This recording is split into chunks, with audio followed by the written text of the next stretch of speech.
"Hey, Four Eyes," Marcus yelled, and I winced as I heard his sneakers smacking the linoleum. Marcus and I were far from friends. I've known Marcus since my family moved here when I was 8. My first interaction with him was on the playground on my first day of school. Marcus and his small band of cronies wandered up to me as I sat in the sandbox, clearly drawn over by the new kid, and made the dynamic of our future relationship clear right away. I had sand kicked in my face, a sneaker pressed to my chest, and before I knew it, I was on my back in the sandbox as Marcus informed me that he would be collecting my lunch money from now on, and there wasn't a thing I could do about it. As I lay there, staring up at him without a teacher in sight to help me, I knew at 8 what it was like to be truly helpless. And for 8 years, he took this as a personal challenge to make my life a living hell. My lunches were stolen, my glasses were broken, my things were vandalised, and my friends and I were tormented by the ever-present shadow of Marcus Hyans. I did make friends, of course, but many people avoided me simply because I had elicited the ire of Marcus. He was a constant presence in my life, always there, always looming, always waiting for his next opportunity to show me what I was, his constant victim. I never owned anything that he didn't try to destroy or take away from me. I never liked a girl that he didn't immediately woo and dump in a semester. Marcus made it his business to have anything I wanted, but couldn't afford, so he could rub it in my face. I kept hoping, just as Mother had always taught me, that karma would catch up with him, and his actions would be punished by that ever-present force of cosmic justice. It seemed, however, that karma was not on my side. As we grew, Marcus became the darling of whatever school he attended, and I became known as a bit of a weirdo. I was a quiet kid. I liked to write. My grades were fine, but I was an introvert and didn't like to show off in class. Marcus, on the other hand, was known and loved by all. I quickly learned that this was how he got away with his bullying. Marcus was large, imposing, but he had a way about him that endeared him to adults. I would never admit it to him, but he was also smart. He never had trouble with grades, never had to study for tests, and seemed to succeed with only minimal effort. He played sports through school and thrived in the field, even as he did well in the classroom. By the time we were seniors, he had a football scholarship that would let him get into nearly any school he wanted. He was the typical all-American student, and the world was his oyster. I hated him, especially after this year. I had spent 3 years with one goal in mind: having a seat on the student council in my senior year. It would look great on my college transcripts, alongside my volunteer work and debate team presence, and I actually thought that I could make a difference for some of the unheard students at the school.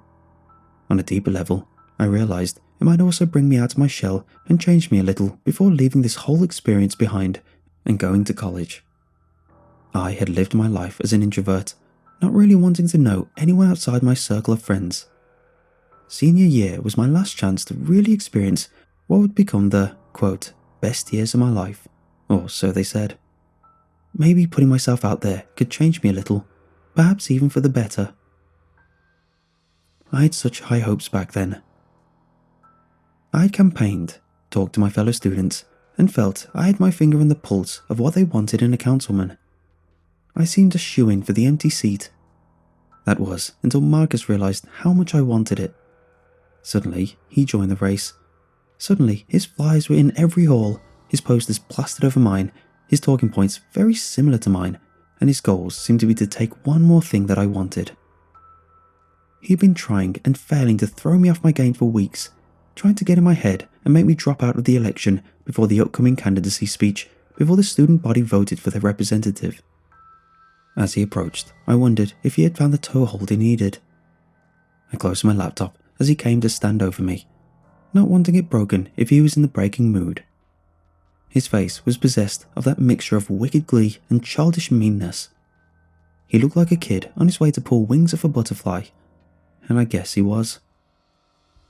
I had been his caged bug for years, and today was just another chance to practice his sadistic craft on me. He came alone, but I could see several Letterman jackets hovering nearby, watching the show. I was nowhere near as muscular as him, being on the scrawny side, but that hardly mattered to him. Marcus never fought fair if he could help it. "Guess what I did last night?" he shouted, glancing around to see who was watching. My friends sitting around the lunch table, immersed in a game of Magic the Gathering, looked up like startled animals around a watering hole. A predator had arrived, and they wanted to know when the best time to start running was. "I don't know, Marcus. Something fulfilling and meaningful, but I doubt it," I said without much interest. Marcus barked out a sarcastic little laugh. "You'd be right there, Four Eyes." He never used my name. It was always Four Eyes, and always in tones of the deepest scorn. "I was at a rager last night when I met this fine piece of tail and took her upstairs for a few hours. God, she screamed so loud I thought the cops were going to come. If you're looking for a high five, I think your boys are hovering somewhere around here," I said, already uninterested in this conversation. I had no idea that his trap had teeth, but he was about to show me just how deep they cut. "I just thought I'd let you know what a good lay your sister was, Four Eyes. She screamed my name again and again as I had her." The whole cafeteria was paying attention now. I glanced at my friends and saw that their game was forgotten as Marcus laid out his night's activities for me in intimate detail. My face reddened, the giggles already beginning as he loudly proclaimed his activities for all to hear. I was shocked. I was incapable of reacting, and I simply wanted to stop existing at that very minute. How could she? How could my own flesh and blood betray me so thoroughly? How many nights had I confided in my family about the abuse I suffered at Marcus's hands? How many times had she seen me demoralized at school by this bully? How could she have done such a thing? I don't know how this story ended. I grabbed my bag and ran out of the cafeteria, hiding my streaming eyes as I ran blindly for the exit. Someone yelled at me at the hallway, but I didn't stop. I was outside far sooner than I thought I would be, and I heard a car horn blare as I dashed across the parking lot towards my car. I tossed my bag inside, no care given for the things inside, and was on the road before I quite knew what was happening. My streaming eyes made it difficult to drive, but I knew I couldn't stay there a moment longer. The emotions rolled inside me, and I felt like I might be sick as I drove the streets. There was rage bubbling inside me, an impotent rage that had been festering for years but had never been fully realized.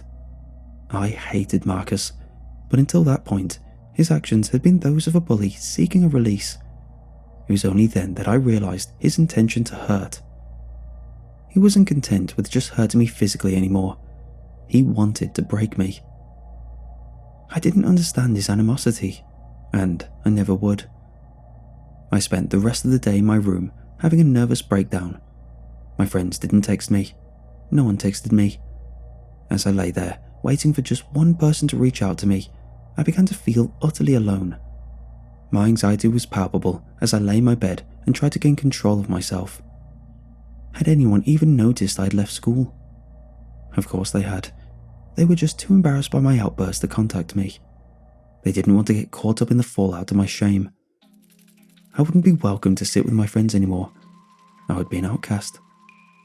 My brain reminded me, almost absently, that I could kiss my bid for student council goodbye as well. No one would vote for me now. No one would waste their vote on a loser like me. The candidacy speech was tomorrow. How could I mount that stage with everyone whispering about me? How could I tell them that I would be their voice on the council, with them all laughing at me behind their hands? My mind raced, my pulse raced, and I lay in a ball of perpetual anxiety.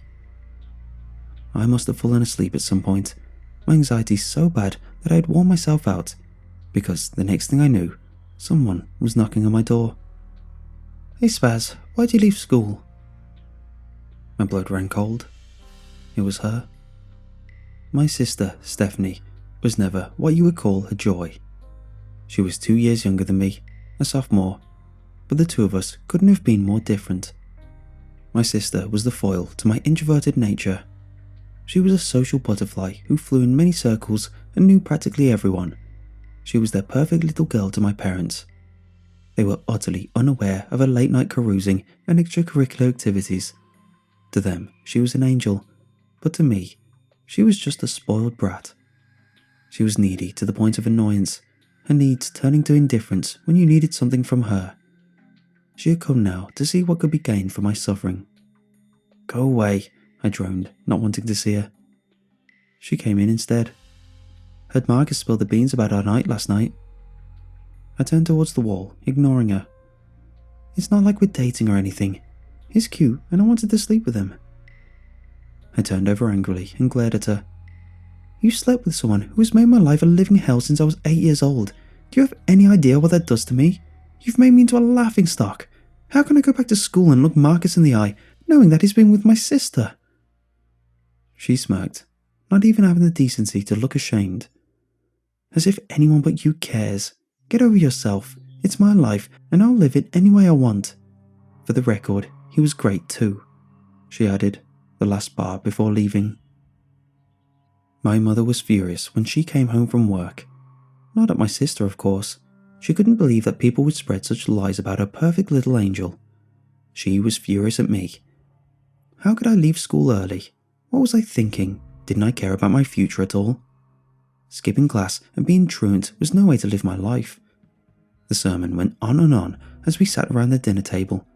My sister was smug, of course, as I sat there being chastised, and Dad went right on eating blandly, as though the world was just as it always was. To say that Dad didn't care was an understatement. Dad simply didn't want to involve himself in what he called women's work, and didn't worry his mind with matters concerning the children. I had started shoveling my food down, barely tasting it, to escape the table and my mother's howling words. With my plate clean, I asked to leave. She wasn't done yelling at me, but I told her that I needed to prepare for my speech tomorrow, which seemed to perk her up a little. She had known I was running. They both told me how small a chance someone like me had of being elected, but as I kept at it, I think she realised how much I wanted this. She released me, threatening bodily harm if she ever heard of me leaving school again, and I was free to return to my room. I spent the rest of the night in a state of anxious tension. A rainstorm rolled in around midnight, and I found myself tossing and turning in a ball of rolling emotions. I didn't dare go to school tomorrow. Marcus would be waiting there. All those people would know about my shame, and they would all laugh at me. I couldn't go back. I couldn't go back. I couldn't.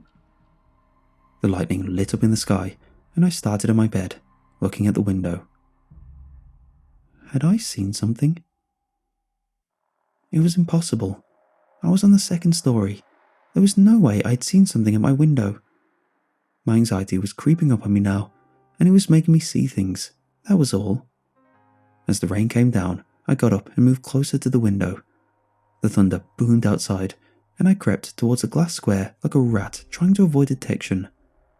There was nothing there. Why was I so jumpy? There was nothing on the other side of the window, but... When the lightning flashed again, I screamed and fell onto the carpet. Something was on the other side of the window. An inky face had been looking at me, and when it saw me looking, it had smiled. Its teeth had been Colgate white, a stark contrast to its midnight person, and I felt my breath hitching as I stared at the jet black window.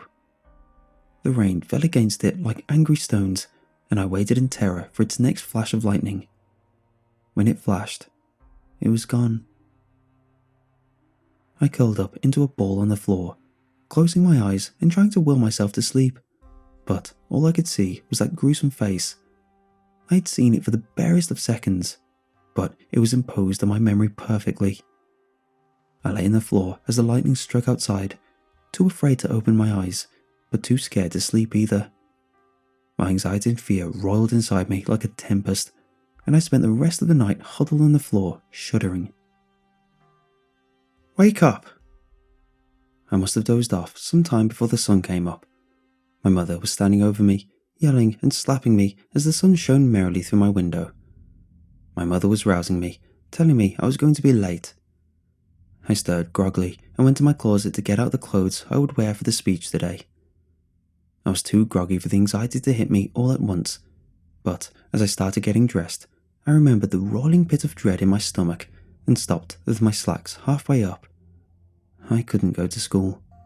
I'd have to face that mob alone. My mother came in with a cup of coffee and a plate of eggs, frowning as she saw me shaking and indecisive. All of my excuses fell on deaf ears. I was not missing school today, no matter what was wrong, and that was that. She would take me and drop me off herself if that was what it took. I was not ruining my education because of something silly that had happened the day before. People would always be stupid, but I wasn't going to ruin my future for anything. In the end, I took the coffee and just left to escape a venom. As I drove, I honestly felt like I might be having a nervous breakdown. The coffee shook in my hands, and if my mom hadn't put it in a to-go cup, I would have spilled it all over my pants on the ride to school. I looked up in time to see the light turn red, slamming on my brakes just a minute too late and getting a nasty look from a jogger running across the road. I tracked her dully with my eyes and jumped when she ran past an overhang near the deli. The coffee flew out of my hand and hit the passenger window, exploding in a caffeine puddle over the glass. The passengers looked at me, concerned, as drops slid down the glass, but I was already running the red light and speeding towards school. My heart raced and my stomach flipped over, my anxiety about the speech and the bully momentarily forgotten. Under the awning, perched in the shadows, had been two of the oily dark people that had appeared in my window the night before. Their skin oozed with midnight clarity, but their smiles were wide and crazed. As I drove, I thought I could see others, pairs and threesomes and foursomes, all watching me from the shadows of alleys and dark respites of awnings and doorways. They followed me. They wanted me, but I did not want to be found by them. I had to remind myself not to speed. I had to remind myself of stop signs and red lights. I did not want to be pulled over. I did not want to stop until I was somewhere with people and lights and places to hide from them. At that point, I would have welcomed the jeers of the schoolyard rabble. I pulled into the parking lot just as the first bell rang. The halls were packed, students making last-minute preparations and finishing their conversations around lockers. But when they recognized me, I heard a definite change in the tempo of conversation. "Oh my god, isn't his sister the one who..." "I feel bad for him. I don't know how he can come to school after that." "Ah man, Marcus totally owned his ass yesterday. Told the school how he... and he just ran. He ran away and..." I walked fast, not stopping, not talking, just walking towards my homeroom amidst a gale of gossip. I heard someone laugh, but I didn't dare look. It sounded fake anyway. Teasing laughter, more like the canned laughter on TV than a real laugh. The hallway became a gauntlet. People staring, people laughing, and amongst them, I became sure that I could see the dark creature that had hounded me all the way here.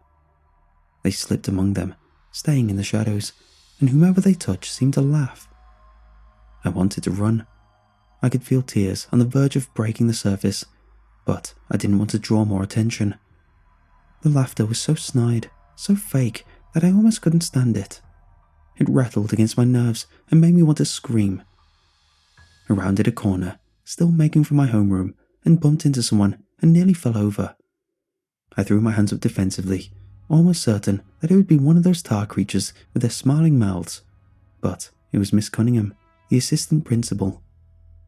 She looked put upon, her normally well-maintained pantsuit and lustrous black hair looking rumpled and out of place. I wondered if she too hadn't slept last night. She huffed when she realized who she had run into and tapped her foot impatiently. "I was beginning to think you weren't coming today.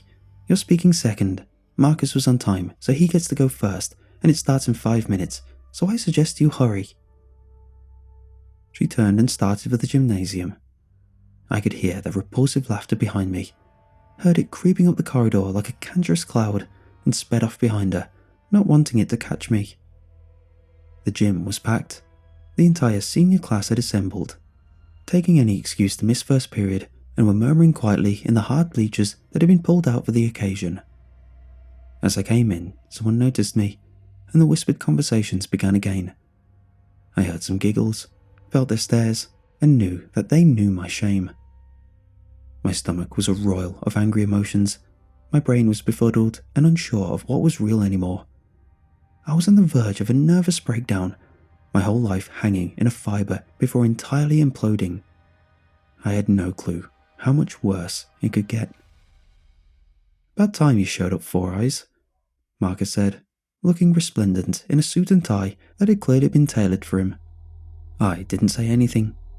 My attention was on the crowd. I could see the creatures amongst them, whispering and gnashing those perfect teeth against their ears. Some in the back had begun to chuckle. Some had already started to laugh. Those further down were still engaged in their own conversation, unaware of what horrors lurked behind them. They just sat in their little peer circles, chatting and living their lives free of this overpowering stress surrounding me like a cloud. How I envied them. "Looking at all the votes you're not going to get, Four Eyes?" Marcus asked, but I continued to ignore him. As Miss Cunningham mounted the stage, the laughter had already begun in the back. She ignored it, opening the proceedings with a little speech before introducing Marcus to scattered applause. Marcus grinned at me, mouthing that I should watch how it's done, before mounting the podium and starting his speech. He got straight to the point. Students wanted more free periods and fewer assemblies that served no purpose, more pep rallies and car washes, and less information about booster meetings and boring stuff. He said nothing, but he said it well, and he kept it short, so the students would remember it. The applause was scattered again, the laughter in the top row taking on that mechanical sound that made my sanity scream from the depths of my skull. There were more of them now, the house lights dimming in the dark of the upper bleachers, and the darkness was spreading. Miss Cunningham had to call my name several times before I finally stood and made my way to the podium. Marcus's grinning face welcomed me from the first row, smiling and inviting me to begin my pathetic speech. I had forgotten my papers, my meticulously crafted note cards, but it hardly mattered. I could no more have read them at this point than I could have spoken Russian. From the podium, I could see the black tar monsters crawling over the crowd, working their way down and bringing an inky darkness with them. The student body needs a person who will represent them, represent their interests on the council. I feel that... I heard a rattling of stuttered laughter, and it threw me off even worse. I feel that I can be... My eyes were as big as dinner plates. They were smiling at me from within the crowd. Their two white teeth were horrifying, their teeth too large for their mouth. How did they contain all of those teeth? How did they... Miss Cunningham was walking towards me, and I'm not sure if she was trying to save me from the shame of making a fool of myself on stage, or she was angry that I had wasted her time. Regardless, she only got about halfway across the stage when she smirked and began chuckling. I watched her, terror written across my face, as she doubled over and began to erupt in racking gales of full-bodied laughter. There was a laughter behind me too, the topa becoming a single note of canned and emotionless chuckle as it spilled across the throats that were no longer their own. I glanced to the side and saw Marcus doubling up, his fingers dragging over his eyes and cheeks and leaving bloody trails behind. The mob was laughing, their laughter dead and uniform, and I felt my sanity unravelling a strand at a time as I backed away from the crowd. My foot found open air, and I felt the wind knocked out of me as I fell from the stage. Miss Cunningham was tearing at her clothes as she laughed her life away. I scooted backwards, getting my feet under me and running as that terrible laughter chased me. It was the kind of laughter you hear bubbling from the windows of an insane asylum. It was the kind of laughter you hear in hell. I ran then, ran until I found a door and barreled through it as the manic drone chased after me. I ran until the school doors opened before me and I was out on the quad, my sneakers making for home. I ran, the pavement the most substantial thing I had felt all day, until I found myself on the porch of my own house. I banged on the door until my mother opened it, confusion and anger stamped big across her face. Then I collapsed and didn't come back to reality for the next 3 days. When I did, I was in the hospital. That's where I got the whole story from my bleary-eyed mother, who hadn't left my bedside the entire time I'd been here. Everyone in the gym was dead. The police were calling it a gas leak, and the whole city was mourning the loss of so many young people. The doors had been wedged shut, all but the one I'd burst out of. School officials had found everyone inside dead from hyperventilation, including Miss Cunningham. Some had tried to claw their eyes out, had peeled their faces open, but all had succumbed to this terrible tragedy. I said nothing, my sister came to visit, apologising for the way she had hurt me and extremely thankful I had been late that day. My mother was the doting woman I had always wanted. She and my sister were never far from my side, and their attention quickly became claustrophobic, but I soaked it in as long as it lasted. I would never tell anyone about what had happened that day. They all assumed that my lateness had led to my safety, and they would never have believed me if I told them the truth. That was 9 years ago. I live on my own now. Apartment, girlfriend, mediocre job, the whole experience. My mum and sister still call to check on me. My dad, his same old ambivalent self. And it's heartwarming to have their love after years of feeling like an outcast in my own home. I felt that it was in my past that I don't often talk about outside of therapy, and I like to think that it may make me stronger for having lived through it. My girlfriend knows nothing about it, of course. She knows I had something dramatic happen in my past, but she knows I've moved on, and the less I say about it, the better it is for my mental health. At least, I had gotten over it. Yesterday, I received a letter in the mail. A letter from my old high school. A letter for a high school reunion. It looked like a postcard. Glossy picture on the front and words on the back, with a banner proclaiming, "Welcome back, class of 2010. The front was a picture of the gym as it had been on the day of the event. On the floor gathered the smiling creatures as they waved and grinned their eternal grins. On the back was written 3 words that sends chills down my spine even now. See you soon.